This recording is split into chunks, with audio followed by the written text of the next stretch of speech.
రకమైనటువంటి మెసేజ్ని ఇస్తుందో అనేటువంటిది కూడా వారు ఇంకా ప్రమాణ స్వీకారాలు చేయకముందే ఈ పరిస్థితి ఉంది, ఒకసారి ఆలోచన చేయమని చెప్పి కోరుతా ఉన్నా. గెలిపోవటములు అనేటువంటివి రాజకీయాల్లో సర్వసాధారణంగా ప్రతి 5 సంవత్సరాలకు ఒకసారి ఎన్నికలు జరుగుతూ ఉంటాయి.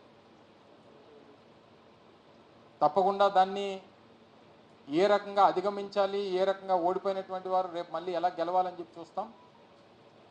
గెలిచినటువంటి వారు దీన్ని ఎలా నిలబెట్టుకోవాలనేటువంటి ప్రయత్నం చేయాలి. అంతే తప్ప ఈ రకమైనటువంటి పరిస్థితులు అనేటువంటిది ప్రజాస్వామ్యానికి సరైనటువంటి పద్ధతి కాదు అనేటువంటిది బలంగా నమ్ముతున్నటువంటి వ్యక్తులు. ఈరోజు ఉదాహరణకి నా వరకు నా కుటుంబం దాదాపు 10 ఎలక్షన్స్లో పోటీ చేశాం. 4-5 సందర్భాల్లో గెలిచాం, 4-5 సందర్భాల్లో ఓడిపోయాం. ఇవి రాజకీయాల్లో కొత్త కాదు. రాజకీయాల్లో గెలిపోవటం అనేటువంటిది సర్వసాధారణంగా జరిగేటువంటి ప్రక్రియ.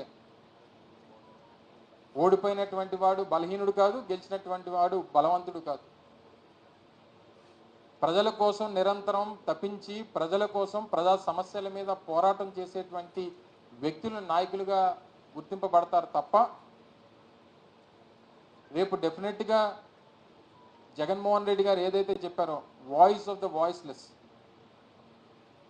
ప్రజల తరపున ప్రజా సమస్యల తరపున ప్రజలకు ఉన్నటువంటి అవసరాల తరపున గొంతుగ్గా నిలబడేటువంటి కార్యక్రమం నిరంతరం ఈ కంఠంలో ప్రాణం ఉన్నంత వరకు జరుగుతూనే ఉంటుంది అనేటువంటి విషయాన్ని కూడా ఈ సందర్భంగా తెలియజేస్తా ఉన్నా. విశాఖపట్నంలో పుట్టి పెరిగినటువంటి వ్యక్తిగా ఈ ప్రాంతంలో అనేక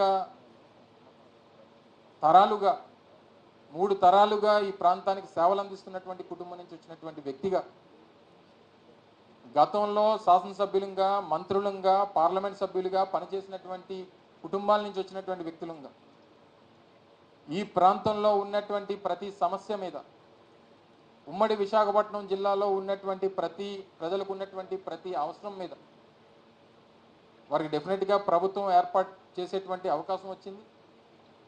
డెఫినెట్గా 6 months 1 year అనేటువంటిది సామాన్యంగా వారు పనిచేసేటువంటి దానికి, వారు నిర్ణయాలు తీసుకునేటువంటి దానికి, వారు ఇచ్చినటువంటి హామీలు అమలు చేసేటువంటి దానికి డెఫినెట్గా ప్రతిపక్షంగా ఒక సమయం అనేటువంటిది అది మా బాధ్యత. రేపే అన్నీ చేయాలని చెప్పి అడిగేటువంటి అమాయకత్వం మాకు లేదు. సహజంగా వారు పని చేసేటువంటి దానికి సమయం ఇస్తాం. వారు ఇచ్చినటువంటి హామీలు నిలబెట్టుకునేటువంటి దానికి వేచి చూస్తాం. డెఫినెట్గా ప్రజలు ఏదైతే నమ్మి ఓటేశారో దాన్ని అమలు చేసుకునేటువంటి దాంట్లో ఏదన్నా లోటుపాట్లు ఉన్నప్పుడు డెఫినెట్గా వారి తరఫున మాట్లాడేటువంటి ప్రయత్నం, ఆ కార్యక్రమం కూడా మేము చేసేటువంటి బాధ్యత తీసుకుంటామని చెప్పి తెలియజేస్తూ ఉన్నాం. సో ఈ రకమైనటువంటి ప్రక్రియలో ఒక ప్రధానమైనటువంటి అంశం, ముఖ్యంగా వైఎస్ఆర్ కాంగ్రెస్ పార్టీకి చెందినటువంటి క్యాడర్లో, అంటే నా వరకు ప్రభుత్వంలో పనిచేసినటువంటి మంత్రిగా, శాసనసభ్యుడిగా ఇవన్నీ చేసినప్పటికీ అంటే నా వరకు ఎన్నికల్లో కనిపించినటువంటి ఒక లోపం వైఎస్ఆర్ కాంగ్రెస్ పార్టీలో ఉన్నటువంటి కార్యకర్తలు. ఎందుకంటే వ్యవస్థలో తీసుకొచ్చినటువంటి మార్పుల్లో జగన్మోహన్ రెడ్డి గారు ముఖ్యమంత్రిగా వారు తీసుకున్నటువంటి నిర్ణయాలు, వ్యవస్థలో తీసుకొచ్చినటువంటి మార్పులు, ఈ సంస్కరణలో భాగంగా వైఎస్ఆర్ కాంగ్రెస్ పార్టీ కార్యకర్తల్ని వారికి ఇవ్వాల్సినటువంటి గౌరవం ఇవ్వలేకపోయామేమో అన్నటువంటి ఒక ఆలోచన నాకు వ్యక్తిగతంగా, నేను ఎన్నికల్లో ప్రచారం చేసినప్పుడు కానీ లేదా మంత్రి హోదాలో నేను పనిచేసి